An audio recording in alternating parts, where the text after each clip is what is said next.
Okay, Memorial Hill at 2nd Avenue. Can you tell me what is your condition? I've been confined since long time ago due to my unspecified illness, or let's say due to my condition. I've been confined to my bed for 12 years with my anxiety issues. Okay, ma'am. Give me a few minutes to prepare, and later on I will go at your house. Okay.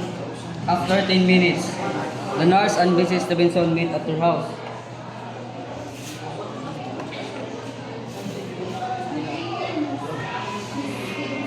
Good evening, Mrs. Celestiana. I'm so glad that you are here.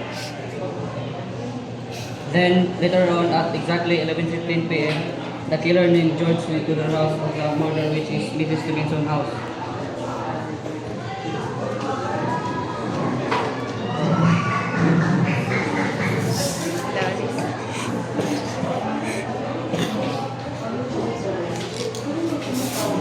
While the nurse preparing a medicine, she distracted the footsteps and then she saw a big boy wearing a jacket.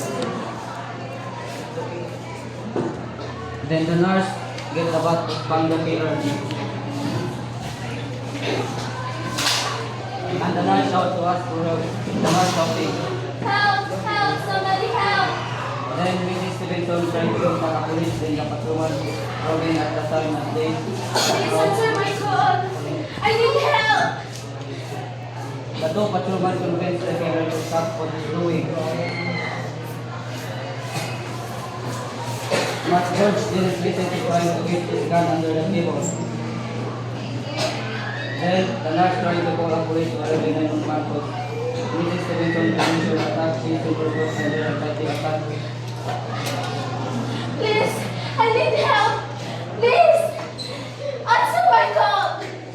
Then she remembered her husband as a gun on the floor, so she gave the gun. She told the killer before the police went to the house.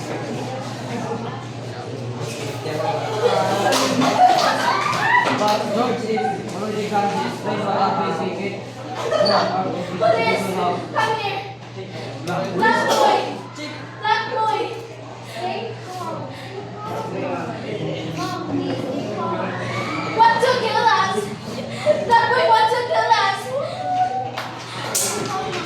Nurse is coming to break out and say, "Don't break out," and she That's so gave stupid. This is ridiculous. Please calm down. Oh my God.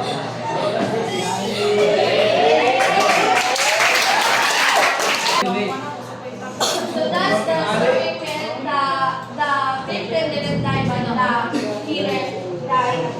Okay, very good. A round of applause. A round of applause for group 4.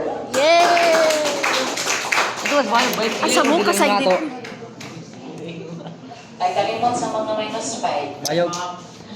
Dili ko na ako. Stevenson was heard and called the police, but the line was too busy. And Mrs. Stevenson heard the police say that the killer was in the room. Mrs.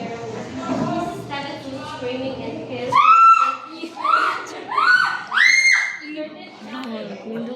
Kabalo na siya mati. Patay niya ba? Patay. Ambulance. Dari number ng ambulance.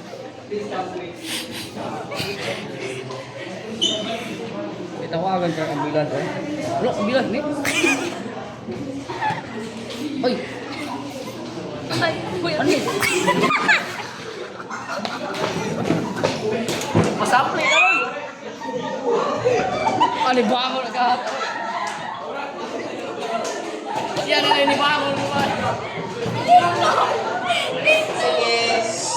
Kapitan. That's it? Capri.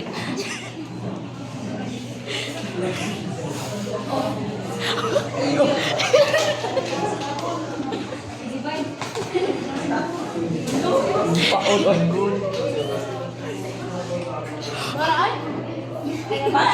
Okay, thank you.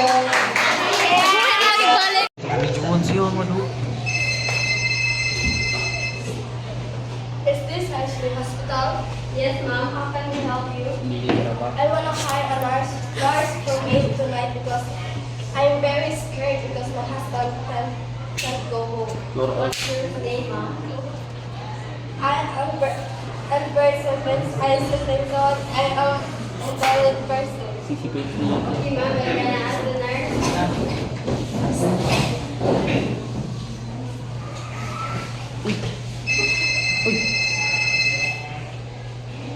Princess, can you go to the Mrs. Stevenson house? No way, it's too late. It's too dangerous to go outside in this time. Okay, you're gonna ask Justin. Justin. Justin, can you go to the Mrs. Stevenson house? Sure, no problem. May kasat yan. Minus 5 ka na.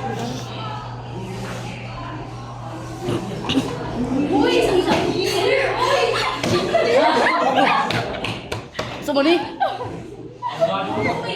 Abu Sayyaf?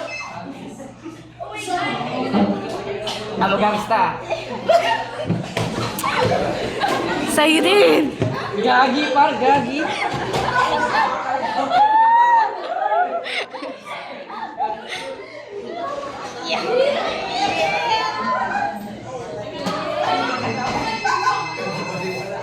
Hello, police.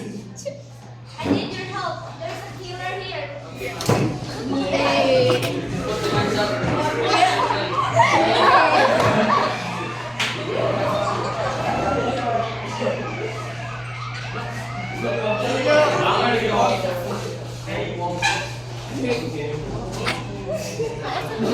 Matay na na, uy.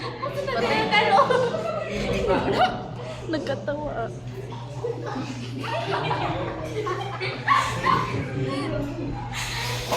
Ano